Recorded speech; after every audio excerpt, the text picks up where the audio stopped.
welcome. This is James Corbett of CorbettReport.com and now on Twitter at CorbettReport. And this is James Evan Pilato of MediaMonarchy.com on Twitter at MediaMonarchy. And James, welcome to the Twitterverse. We're going to be able to do a lot of amazing work there, and it'll be just another tool that, as all of these things are, to help spread information. Welcome to NewWorldNextWeek.com. Of course, NewWorldNextWeek.com has all the audio and video and all the things you need to follow the links, do more research for yourself, and then spread this information out further. James, let's begin with our first story from Haaretz. ICC rejects Palestinian bid to investigate Israeli war crimes during the Cast-led Gaza operation. The International Criminal Court, the ICC, prosecutor announced Tuesday that he has rejected a bid by the Palestinian Authority to have the War Crimes Tribunal investigate Israeli conduct during Operation Cast-led. The reason for his decision was that under the ICC's founding treaty, the Rome Statute, only internationally recognized states can join the court. In an official statement released Tuesday afternoon, the ICC said that, quote, the current status granted to Palestine by the United Nations General Assembly is that of observer, not as a non-member state, and that only relevant bodies at the United Nations, or the group of states that make up the court, could determine whether Palestinians can sign up to the Rome Statute. The office has assessed that it is for the relevant bodies at the UN or the Assembly of States Parties to make the legal determination whether Palestine qualifies as a state for the purpose of acceding to the Rome Statute and thereby enabling the exercise of jurisdiction by the court. The statement said, the Rome Statute provides no authority for the Office of the Prosecutor to adopt a method to define the term state. Now, James, I have one related note, but can you expand on this story and kind of break it down for me? This was news to me.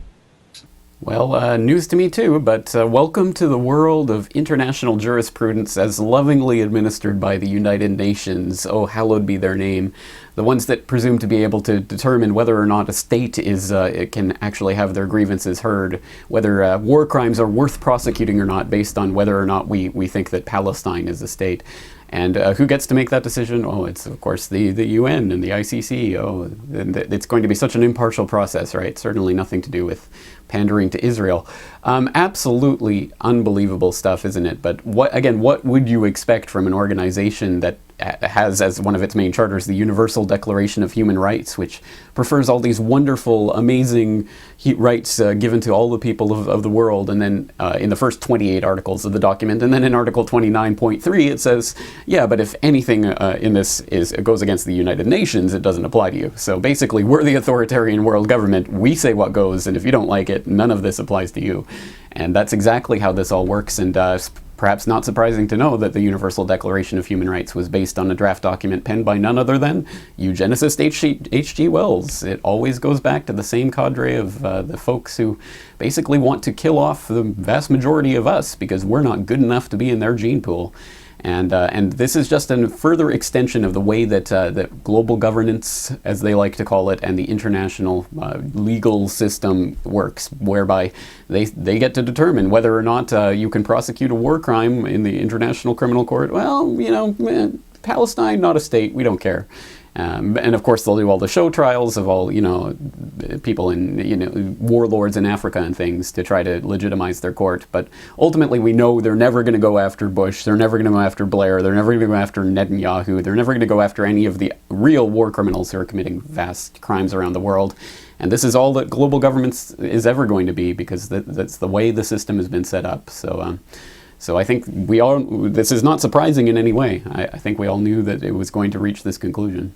So you mentioned H.G. Wells. He's the author of those famous books like The Open Conspiracy and The New World Order. Oh, that's right. Those aren't his famous books because we're not supposed to know he wrote things like that. James, a lighter, somewhat related note from ABC News. Israel Navy chief scolded over April Fool's prank. Israel's Navy commander's in hot water over his April 1st prank. Vice Admiral Rothberg thought it'd be funny to instruct his top commanders to prepare for a 10-day naval exercise in Italy and then pulled the plug on April 1st. So, James, that kind of relates right back to the Rome Statute. And it also relates to the things that we've discussed here of seeing some, new destruction over water scenario. But as we move to our second story, we log on to my own cyberspacewar.com for ISPs warning the UK over government email surveillance plans. This originally coming from The Guardian. Internet firms have warned that government plans to monitor email and social media use in Britain are liable to be used by repressive regimes elsewhere in the world to justify their state surveillance. No internet business so far was willing to offer up public criticism on the record of the coalition's proposal, but many privately raised fears over the legalizing of a power to see who's contacting whom online in real time. It's a question of jurisdiction. There is a risk that if you offer this access to the authorities in Britain, then you have to offer it to countries like Syria and Bahrain, said an internet industry official who declined to be identified because this proposal has not been outlined in detail. A number of MPs and civil liberties groups have argued the plan would endanger privacy and unfettered free expression online. And we have links and provided, supplemental information for you to check out this story and to check out, some of the petitions online. And I think you can maybe see some kind of bare bones version of this, brand new outline. So, James, when I posted this, I put little quotes around the word plans, because as we've talked about now for these last several months, if not longer, they don't need SOPA and they don't need PIPA. They'll ultimately move on it, when they think they've got the social and political capital to be able to pull it off. So the related note to this, Intel, and it's always, dual meanings for words, James. Intel, the computer chip company. Intel's new kill switch chip could end computing as we know it. And they're setting things up to basically, whether it's our food or whether it's our computers or whether it's our money, they're setting up the infrastructure for pulling the plug. That's exactly right, and exactly as you indicate, as you and I have been covering for years, and I'm sure many of the people who are watching this have been following for years. I mean, we know all of the things that are already going on in terms of surveilling, spying on, controlling the internet, getting ready for the kill switch, and getting the public prepared for it. And this plan is not surprising in any way in that sense. But what's interesting to me about this is the way that 2012 is really shaping up to be the year of attack on of unveiling the fact that the internet is basically a total surveillance spy grid, and getting the public to basically buy on with that concept and to continue using their Facebook and Twitter and everything to talk about what they had for breakfast or whatever. And that's the point to me. It's trying to get the public on board with this censorship and Orwellian stuff that's going online. And there's just so many different points to pick up, but one of them is that even foreignpolicy.com has this article about, if the U.S. is going to be lecturing countries around the world about internet censorship and how they shouldn't be censoring their citizens, maybe they should apply it to themselves. And of course, let's use that for the UK as well. And the hypocrisy there is so blatant that even, pretty mainstream milquetoast, bland journals like Foreign Policy are getting on the bandwagon, calling them out on their hypocrisy. So you know that something is up. And it's just a question really at this point whether the public is going to sign on to it and allow it to go ahead and just continue along as if, okay, well, now they're monitoring everything that goes online. We know that there already are, but it's really just putting it in our face right now and seeing if we'll accept it. James, just wrapping this up again from this article from The Guardian. The proposal is expected to be outlined in the Queen's speech on May 9th. It allows the authorities to have on-demand access to online traffic in real time. So we still have to wait several more weeks, and I think it's the same thing. If I can add an update to last week's story about Supreme Court versus Obamacare, I think it's going to be another couple of months before we hear how that shakes out. But in the meantime, James, they're saying, of course, it's constitutional to strip search anyone arrested for anything, anytime, anywhere. But let's, good God, not get into that. That story, James, really kind of sent a chill down my spine. But our third and final story this week, in lieu of our Food World Order appearances, James, ever since we've been doing the Food World Order segments on your live radio show Thursday night on Republic Broadcasting, we really haven't done any kind of food, environment, health stories here on New World Next Week. We've moved them to their own little spot, and again, people can get those episodes audio, video style through iTunes, and again, it's all linked up on foodworldorder.com.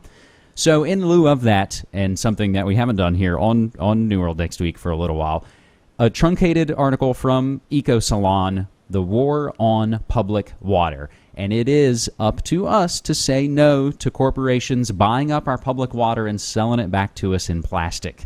In the context of World Water Day, which happened on March 22nd, 322, a report by the World Economic Forum ranked water shortage as one of the top global risks, right up there with widespread financial collapse and terrorism. And in a recent U.S. intelligence report predicted that water shortages caused by population growth and climate change could spark terrorism and wars over the next 10 years. You probably know that many people worldwide don't have access to sufficient clean water for their daily needs, but the water wars are even in full swing here in the U.S., which they're trying to bring down a status.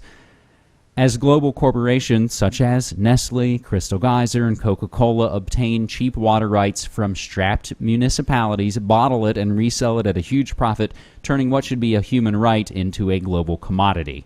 These companies are not only sucking up the water in our natural springs, but because they're meeting opposition in these efforts, they've turned to buying up our tap water, putting it in plastic, and selling it back to us. Just this week, it was announced officially, and it's been rumbling on for much longer here in the Pacific Northwest. Residents of Cascade Locks in Oregon are fighting a proposal by Nestle to bottle water from the Columbia Gorge. So even here in what sometimes feels like the dream of the 90s is alive in Portlandia, Little Haven, it's all still encroaching all around us. It certainly is, and it's exactly right that water is increasingly going to be one of the battlefronts of the 21st century and the type of economic warfare we're going to see over it. It's really interesting to see how this plays out. And I've been talking to Dr. Tim Ball on my website the last few months about this extremely important subject, water resources, and how water scarcity is shaping up to be the next type of alarmist scare that they're going to use to try to further their Agenda 21 plan and get that football further down the field. And I would suggest that people keep their eye on the Rio Plus 20 conference that's going to be taking place later this year. That's going to be that 20th anniversary conference of the Earth Summit in Rio 20 years ago that really kicked off or got the ball rolling on the IPCC Kyoto climate alarmism scare that really developed over the past 20 years. And now that more and more people are waking up to that scare and what that was all about and making money for the Gores and the Rothschilds, etc. As that slips further and further down the agenda of most people don't care about climate alarmism the way they did 10 years ago. Now that that's starting to fade, they need a new paradigm, a new alarmist scare. Water scarcity is going to be that, and there is going to be manipulation of water supplies, and it's definitely going to be an extremely important topic. So I hope people will listen to those Dr. Ball interviews and continue boning up on this. It's an extremely important subject. And I see this in a way kind of tie into what I see as I kind of refer to as this destruction over water, these sort of Titanic memes as the anniversary approaches. And James, this is really, again, it's that film, The Hunger Games. We're all playing it already, and there's a movie in theaters that people think is all kind of make-believe, but it's all a part of this kind of conditioning going on. If folks want to go to navigatingnetflix.com and hit suggestions, there are a few other water-related films listed on there that you can watch on Netflix, on Instant Watch, Flow, For the Love of Water, and Blue Gold, and some other things, James, because that's a story, and all of these things tracking on all the sites on Media Monarchy, and on the radio show, and in music form, and in video form, and whether it's food or the money, it's may you live in interesting times. That's all I could say. Well, we certainly are. And on that note, as you mentioned, we won't be doing Food World Order on Corbett Report Radio tonight, not this week, but we will be back next week. So looking forward to it. All right. Thanks so much, James. Take care.